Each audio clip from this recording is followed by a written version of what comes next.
Tonight on What the Heck Do I Know's PM Update, Home Insights, and Target Ambition segments, we're talking about using the project management processes to make decisions. Have you ever had a tough decision to make and were worried about whether you made the correct one?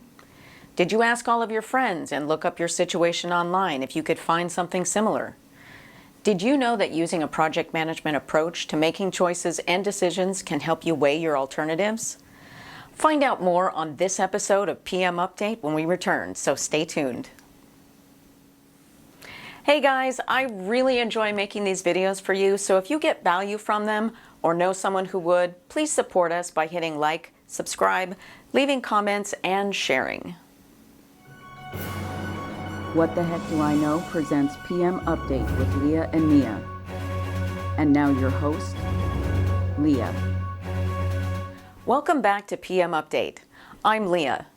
In our first Home Insight segment, where we cover subjects specific to using project management skills and processes in the home, all day, every day, we're making decisions, some big, some small, but there's always something to decide. In our second segment, we have Target Ambition, where we highlight stories related to project management in a goal-setting environment. Using project management processes and principles can help you make big decisions and train your brain to thinking about small decisions in the same way. Mia, what can you tell us about your stories tonight? Well, Leah, in Home Insights, we are showing the story of Willow Wilson and a big decision she needed to make and how she did it using processes she learned while studying project management. In Target Ambition segment, we'll show how Kevin Kelly sets goals after putting his options through the project management process. He says that it helps keep him focused and headed in the right direction. The focus part is important to him because he used to get easily distracted by side goals or activities and forget what he was shooting for in an end result. That's great, Mia. I love it when we can share helpful advice for our viewers. Thanks. Do you know who said, in any moment of decision, the best thing you can do is the right thing, and the next best thing is the wrong thing, and the worst thing you can do is nothing? The answer to this question and Mia's stories when we return, so stay tuned.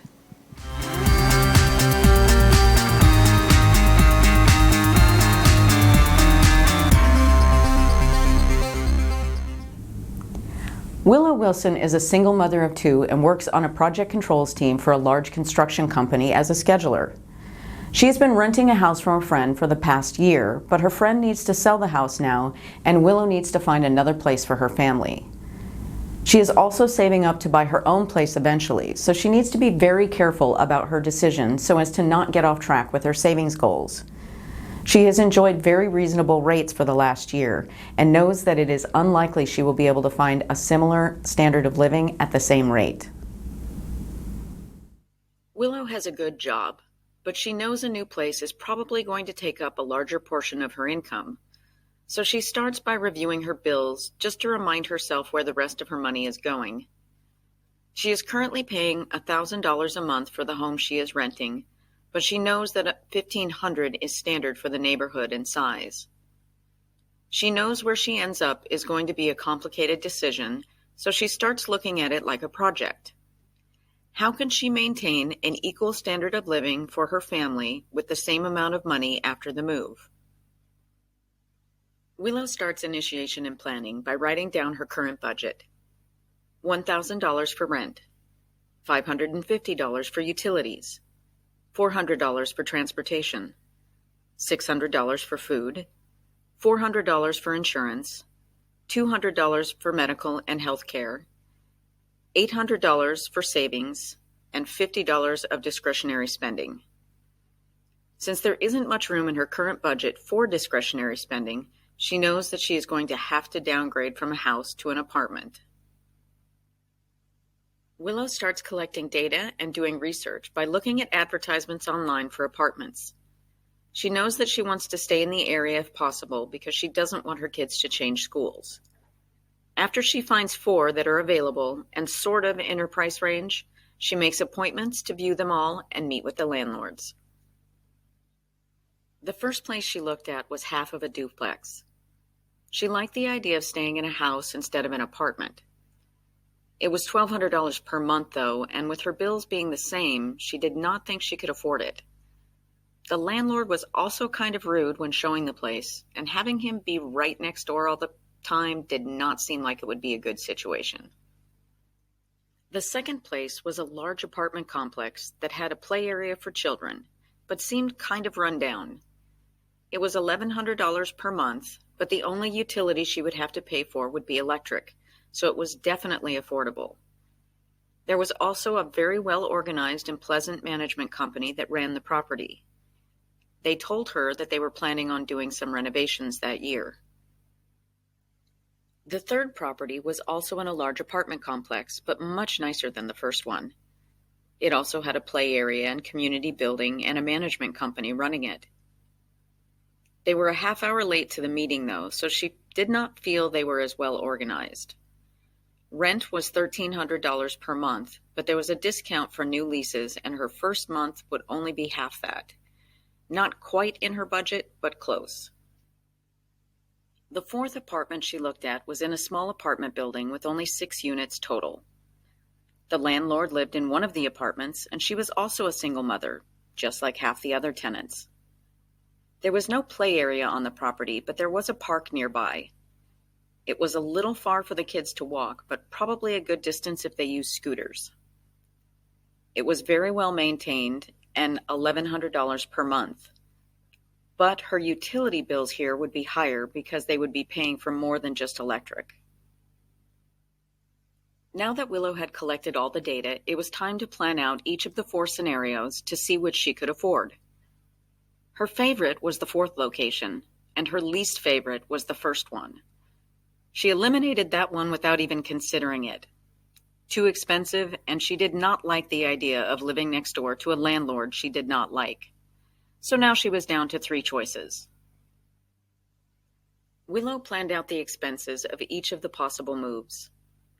With the first apartment complex, her bills would be $1,100 for rent, $200 for utilities, $400 for transportation, $600 for food, $400 for insurance, $200 for medical and health care, $800 in savings, which would leave her $300 for discretionary spending. This was a great situation with regard to her budget, but she wasn't sure how she felt about living in a place during renovations. Good for the property, not necessarily so great for her. In the second complex, her bills would be $1,300 for rent, $200 for utilities, $400 for transportation, $600 for food, $400 insurance, $200 medical and health care, $800 in savings, which would leave $100 for discretionary spending. The move-in deal would make her rent for the year $14,950 compared with the other large complex of $13,200. In the small apartment building, her bills would be $1,100 for rent, $450 for utilities, $400 for transportation, $600 for food, $400 for insurance, $200 for medical and health care, $800 in savings, which would leave $50 in discretionary spending, so her bills would come out to the same as they were now. Willow discussed the options with her kids and got their opinion on the places and prices. Her children were at least as excited about the prospect of living in their own house as she was, so they thought that living in a slightly run-down place during a renovation was a small price to pay for that. By setting out her priorities and limits in the beginning or initiation phase of her moving project, Willow established the limits of her search to be in her original area of town. She could have found cheaper housing if she had been willing to move to another area, but that was a situation she was not willing to consider for her project. By collecting data on price and availability and evaluating her budget, she further defined the limits of her project. Then by comparing all of the data and planning out how much she would spend overall, not just on rent, she was able to rank her choices and eliminate one possibility. In the end, she consulted the other stakeholders, her children, and got their input before making a final decision. In the end, Willow and her kids moved into the least expensive place to be able to save money faster. This not only made them feel like part of the moving decision, but also part of the plan to eventually buy a home of their own. Willow was extremely thorough in her process, and it sounds like it really is going to set her up for the future. Following project management processes sure helped her out in this situation. Congratulations to her and her new apartment. And now, the answer to our quote question from the top of the show. Do you know who said, "In any moment of decision, the best thing you can do is the right thing, the next best thing is the wrong thing, and the worst thing you can do is nothing"? That was former U.S. President Theodore Roosevelt. Now, with Willow's story, we learned how she managed a big decision. But what about making smaller ones? Kevin Kelly used to have trouble making small decisions and sticking to them until he figured out project management skills could help him out. For our second quote question of the day, do you know who said, "As soon as a question of will or decision or reason or choice of action arise, human science is at a loss"? The answer to this question and Kevin's story when we return, so stay tuned.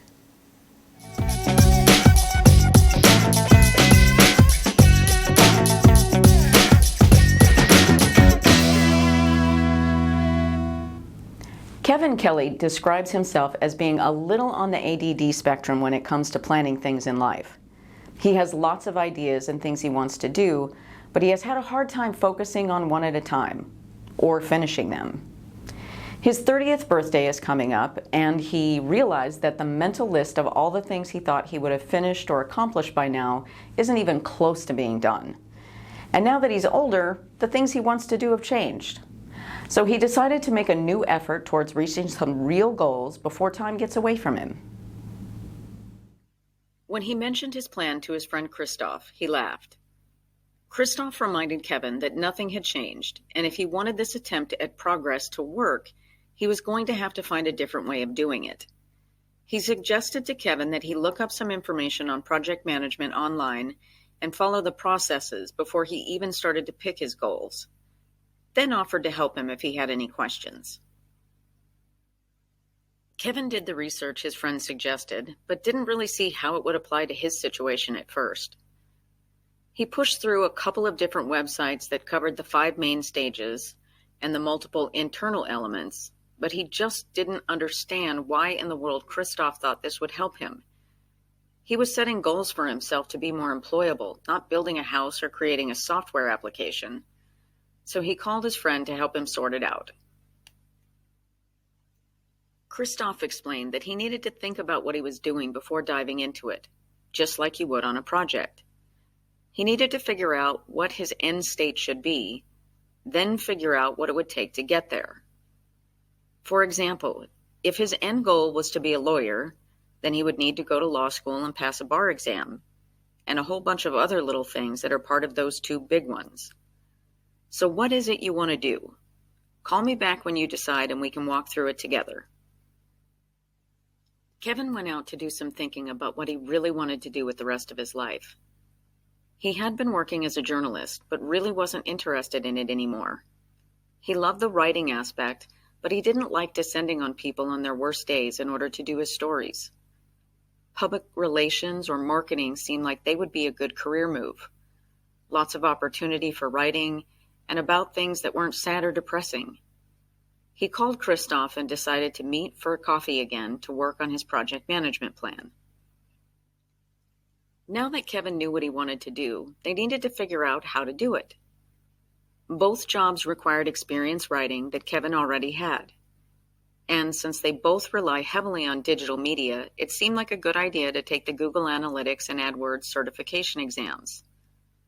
Although it applied more to marketing than PR, it was probably still a good idea for both. Building his own personal brand also seemed like a good idea for both. Now that they were done with initiation, they moved on to planning. To build his brand, Kevin decided that he would clean up his personal social media pages and start his own website and blog to document his progress and give him a place to showcase his writing. He did more research on the Google exams and figured out how much time he would need to give himself to study. For execution, Kevin started his blog and committed to writing at least a short paragraph or two every day to document his progress. He also purchased the material he would need to study for the Google exams and set up a schedule for his study time. He kept a daily checklist to remind himself every day about his commitments to posting and studying for monitoring and control. Since Kevin did not have a good track record for staying accountable to himself, he asked Christoph to check in on him every few days to make sure that he was keeping to his schedule and making progress. Knowing that he is accountable to someone else who will be following up on his progress helped Kevin feel more confident that he would be able to stick to his plan. If you are the self-motivated type of person, you probably don't need anyone to hold you accountable. It's not like Christoph would have really been able to do anything to Kevin to force him to do the work. But if you have trouble sticking to plans, sometimes having another person checking up on you and that you know you will have to explain yourself to if you miss a target can be a motivator, especially on the days you just don't feel like doing it or are busy and don't think you can find the time. Kevin recognizes his own past failings, and until he manages to finish a few of his goals and gains the confidence that he can do it on his own, having a backup accountability person is going to be part of his plan. So far, the arrangement between the two of them is working out well. Kevin is on track with his personal branding tasks and studying, and is planning on taking the first exam next month. It really is very helpful to have friends that can keep you accountable if you don't feel capable of doing it yourself. Thanks, Mia. Whether you need to make a big move or make some short-term goals for long-term life improvements, using project management processes can help you achieve consistently positive results. You don't need to do a full project charter or write out a schedule and budget for everything, but you do need to have an idea of how long something should take and cost before diving into it. Doing an evaluation of these things can help you be more successful in all of the things you try. Now, for the answer to our second quote question of the day, do you know who said, "As soon as questions of will or decision or reason or choice of action arise, human science is at a loss"? That was noted American linguist, philosopher, cognitive scientist, and political activist Noam Chomsky. That's all for What the Heck Do I Know's PM Update with Leah and Mia and our Home Insights and Target Ambition segments for this week. Thank you for watching, and see you next time on the next episode of PM Update. Good night. Don't forget to support these videos by hitting like and subscribe. I love seeing comments too.